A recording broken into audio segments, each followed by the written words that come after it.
అందరికీ నమస్కారం. Village revenue అసిస్టెంట్స్గా పనిచేసి ఇప్పుడు వేరే ప్రభుత్వ శాఖలలోకి అబ్జార్బ్ అయిన వాళ్ళందరికీ తమ సర్వీస్ రూల్స్ గురించి చాలా సందేహాలుంటాయి కదా. ఆ సందేహాల అన్నింటినీ తీర్చడానికే ప్రభుత్వం ఈ మధ్య ఒక ముఖ్యమైన సర్క్యులర్ జారీ చేసింది. ఈ రోజు మనం ఆ సర్క్యులర్ని పాయింట్ టు పాయింట్ సింపుల్గా అర్థం చేసుకునే ప్రయత్నం చేద్దాం. అసలు ఈ సర్క్యులర్ ఏంటి?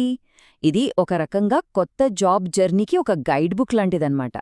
అంటే రాష్ట్రం మొత్తం మీద అబ్జార్బ్ అయిన వీఆర్ఏలందరికీ ఒకే రూల్స్ ఉండాలి, ఎలాంటి కన్ఫ్యూజన్ ఉండకూడదు అనే ఉద్దేశంతో ప్రభుత్వం దీన్ని ఇచ్చింది. సరే, మరి ఆలస్యమెందుకు, ఇక దీని లోపల ఏముందో వివరంగా చూసేద్దాం. ఒక కొత్త జాబ్లోకి వెళ్లగానే ఎవరికైనా సరే కొన్ని ప్రశ్నలు ఖచ్చితంగా వస్తాయి. అవేంటంటే, అసలు నా ప్రొబేషన్ ఎప్పట్నుంచి స్టార్ట్ అవుతుంది, నా జీతం సంగతేంటి, ఇంక్రిమెంట్లు ఎప్పుడు వస్తాయి, అన్నిటికన్నా ముఖ్యం సీనియారిటీ ఎలా లెక్కిస్తారు. ఇవన్నీ చాలా కామన్ డౌట్స్. ఇప్పుడు ఈ సర్క్యులర్ వీటన్నిటికీ ఎంత క్లియర్గా సమాధానం చెప్తుందో చూద్దాం. సరే, ఫస్ట్ అండ్ ఫార్మోస్ట్ మనం తెలుసుకోవాల్సిన బేసిక్ పాయింట్ ఏంటంటే ఈ మార్పు యొక్క లీగల్ స్టేటస్. అంటే పాత వీఆర్ఏ క్యాడర్ నుంచి కొత్త రెగ్యులర్ పోస్ట్లోకి రావడం అంటే జస్ట్ ఒక ట్రాన్స్ఫర్ కాదు, ఇది చాలా ఫండమెంటల్ చేంజ్ అన్నమాట. ఇది చాలా స్పష్టంగా గుర్తుపెట్టుకోవాలి. ఈ కొత్త అపాయింట్మెంట్ అనేది టెంపరరీ కాదు, కాంట్రాక్ట్ బేసిస్ కాదు, ఇది ఒక పర్మనెంట్ రెగ్యులర్ గవర్నమెంట్ పోస్ట్. దీనివల్ల వచ్చే అతి పెద్ద అడ్వాంటేజ్ ఏంటంటే జాబ్ సెక్యూరిటీ. ఎందుకంటే ఇకపై సర్వీస్ మొత్తం Telangana state and subordinate service rules 1996 ప్రకారం నడుస్తుంది. ఓకే, ఇక అందరికీ చాలా ఇంపార్టెంట్ అయిన టాపిక్ ప్రొబేషన్ పీరియడ్. దీనిమీద చాలామందికి చాలా రకాల డౌట్స్ ఉన్నాయి. ఈ సర్క్యులర్ ఆ డౌట్స్ అన్నింటినీ క్లియర్ చేసింది. చూద్దాం. అఫీషియల్ రూల్స్ ప్రకారం చూస్తే ప్రొబేషన్ పీరియడ్ అనేది 2 ఏళ్లు. అయితే ఈ 2 ఏళ్లలో కనీసం 1 సంవత్సరం పాటు కంటిన్యూయస్గా డ్యూటీలో ఉండాలి. ఈ 1 ఇయర్ పీరియడ్ని సక్సెస్ఫుల్గా పూర్తి చేస్తే అప్పుడు ప్రొబేషన్ కంప్లీట్ అయినట్టు అధికారికంగా డిక్లేర్ చేస్తారు. ఇక ప్రొబేషన్కు సంబంధించి అందరి మదిలో ఉన్న అతిపెద్ద ప్రశ్నకు సమాధానం ఇదే. చాలా చాలా ఇంపార్టెంట్ పాయింట్. ఇంతకుముందు వీఆర్ఏగా చేసిన సర్వీస్ని ఈ కొత్త పోస్ట్ ప్రొబేషన్కి కౌంట్ చేస్తారా అంటే ఖచ్చితంగా చెయ్యరు. ఎందుకంటే పాత వీఆర్ఏ క్యాడర్ అనేది పూర్తిగా రద్దయింది. ఇదొక ఫ్రెష్ అపాయింట్మెంట్. కాబట్టి ప్రొబేషన్ క్లాక్ ఎప్పుడు స్టార్ట్ అవుతుంది అంటే ఈ కొత్త పోస్ట్లో జాయిన్ అయిన రోజు నుంచే. అంతకుముందు సర్వీస్కి దీనికి సంబంధం లేదు. సరే, ప్రొబేషన్ సక్సెస్ఫుల్గా కంప్లీట్ అయిపోయింది అనుకుందాం. నెక్స్ట్ ఏంటి? ఆబ్వియస్గా శాలరీ ఇంక్రిమెంట్లు. మరి యాన్యువల్ ఇంక్రిమెంట్లు ఎప్పటినుంచి వస్తాయి? దానికి రూల్స్ ఏంటో ఇప్పుడు చూద్దాం. యాన్యువల్ ఇంక్రిమెంట్స్ రావాలంటే ప్రాసెస్ చాలా సింపుల్. మొత్తం 3 స్టెప్స్ ఉంటాయి. ఫస్ట్ స్టెప్, కొత్త పోస్ట్లో 1 ఇయర్ ప్రొబేషన్ పీరియడ్ కంప్లీట్ చేయాలి.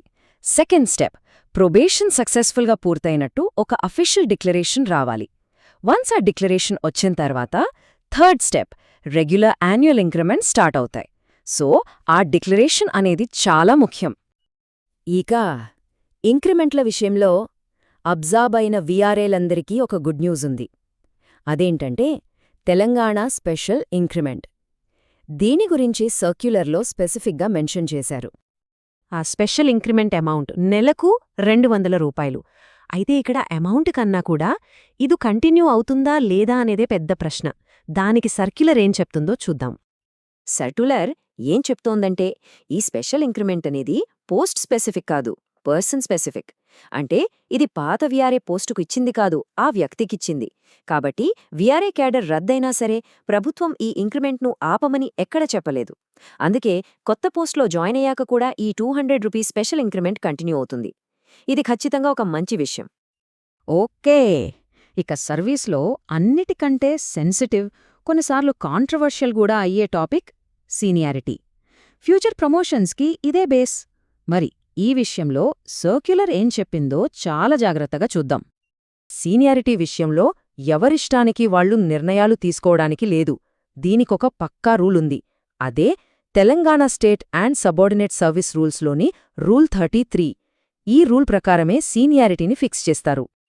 ఈ రూల్స్ చాలా స్ట్రెయిట్ ఫార్వర్డ్. ఒకటి, సీనియారిటీ అనేది కొత్త పోస్ట్లో అంటే జూనియర్ అసిస్టెంట్గానో రికార్డ్ అసిస్టెంట్గానో ఎప్పుడు జాయిన్ అయ్యారో ఆ డేట్ నుంచే లెక్క. 2, ప్రొబేషన్ లాగే పాత వీఆర్ఏ సర్వీస్ని సీనియారిటీ కోసం యాడ్ చెయ్యరు. 3 ఒకవేళ ఒకే రోజున చాలామంది జాయిన్ అయితే వాళ్ళ మధ్య సీనియారిటీని ఎలా డిసైడ్ చెయ్యాలి అనేదానికి ఆల్రెడీ కొన్ని రూల్స్ ఉన్నాయి, వాటిని ఫాలో అవుతారు. అయితే ఇక్కడ అందరూ తెలుసుకోవాల్సిన ఒక ఇంపార్టెంట్ అప్డేట్ ఉంది. ఇప్పుడున్న రూల్ ప్రకారం పాత సర్వీస్ని కలపరు, అది నిజమే. కానీ వీఆర్ఏల సర్వీస్ను గుర్తించి ఈ రూల్ని మార్చాలి అనే ఒక ప్రపోజల్ ప్రభుత్వ పరిశీలనలో ఉంది. అంటే ఫ్యూచర్లో ఏమైనా మార్పులు రావచ్చు, కానీ యాజ్ ఆఫ్ నౌ అంటే ప్రస్తుతానికి మాత్రం కొత్తగా జాయిన్ అయిన డేటే ఫైనల్. సరే, ఇప్పటిదాకా మనం డిస్కస్ చేసిన వాటన్నిటినీ ఒకసారి ఫాస్ట్గా రీక్యాప్ చేసుకుందాం. ఈ సర్క్యులర్ నుంచి మనం గుర్తుపెట్టుకోవాల్సిన 5 మెయిన్ పాయింట్స్ ఇవి. 1 సర్వీస్ మొత్తం ఇప్పుడు TSN-SSR 1996 రూల్స్ కిందకొస్తుంది. 2 ప్రొబేషన్ అనేది ఫ్రెష్గా 1 ఇయర్ ఉంటుంది. 3 రెగ్యులర్ ఇంక్రిమెంట్లతో పాటు తెలంగాణ స్పెషల్ ఇంక్రిమెంట్ కూడా కంటిన్యూ అవుతుంది. 4 సీనియరిటీ కొత్త పోస్ట్లో చేరిన తేదీ నుంచే మొదలవుతుంది. 5 ఈ సీనియారిటీ రూల్ని మార్చే ప్రపోజల్ ఒకటి ప్రభుత్వం దగ్గర పెండింగ్లో ఉంది. బేసిక్గా ఈ 5 పాయింట్లు తెలిస్తే సర్క్యులర్ మొత్తం తెలిసినట్టే. సో ఈ సర్క్యులర్తో సర్వీస్ రూల్స్ మీద ఒక క్లారిటీ వచ్చింది.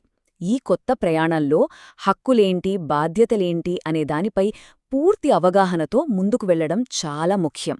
ఈ గైడ్లైన్స్తో అందరూ తమ పాత్రను మరింత ఎఫెక్టివ్గా నిర్వర్తించగలరని ఆశిస్తున్నాం. మరో విశ్లేషణలో ఇంకో ముఖ్యమైన అంశంతో మళ్ళీ కలుద్దాం.